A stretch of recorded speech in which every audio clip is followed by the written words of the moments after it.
In the meantime, at least one PNP councillor has come out in support of the NIDS bill.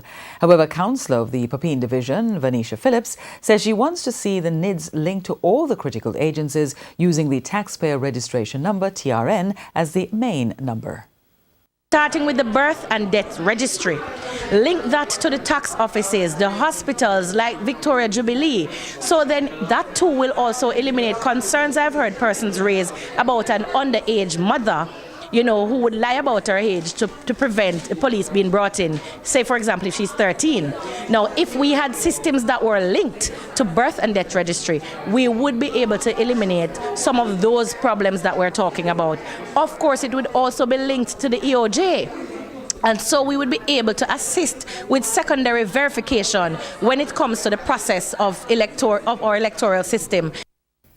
Meanwhile, the start of the pilot project for the National Identification System could be in jeopardy if there are further delays when the House of Representatives meet to review the amendments made to the bill in the Senate. The issue was raised at a press conference at Jamaica House this morning. More in this report.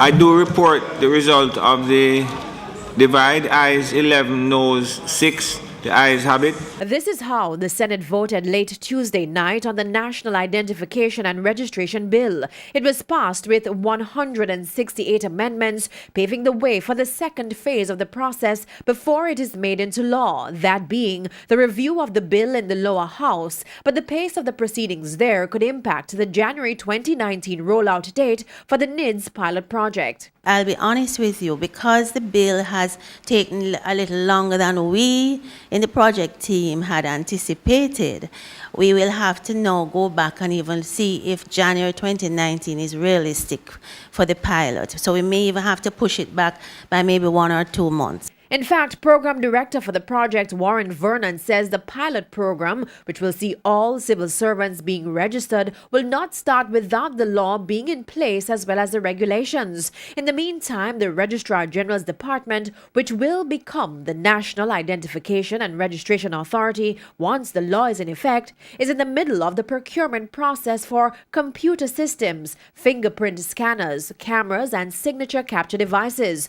Mr. Vernon reiterated that the overall project will cost $68 million or nearly 9 billion Jamaican dollars, 70% of which will be used to upgrade the government of Jamaica's data center. All of the various MDAs providing connectivities, ensuring that the relevant security systems are in place, ensuring that the processes are in place, and ensuring that the enrollment centers, we intend to have about 43 enrollment centers across the island, that those enrollment centers will be modified, will be configured in such a way that will cater for the entire population. The biometric data, which includes fingerprinting and retina scans, is one of the key components of NIDS.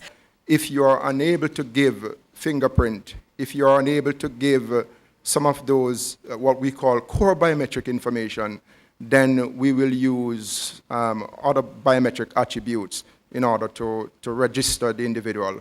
So will the NIDS replace IDs, namely driver's license and voter IDs? There's no way the government would want to implement on day one and to say, you have to use this ID when the majority of the population is not yet enrolled. So we envisage that over a 3 years period, then you will have the majority of the population enrolled.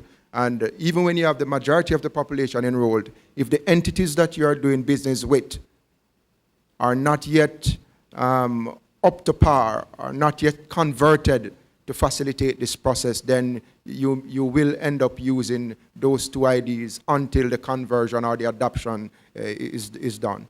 And as it relates to concerns about cybersecurity, NIDS officials are assuring the public that all efforts are being made to ensure protection of its online systems.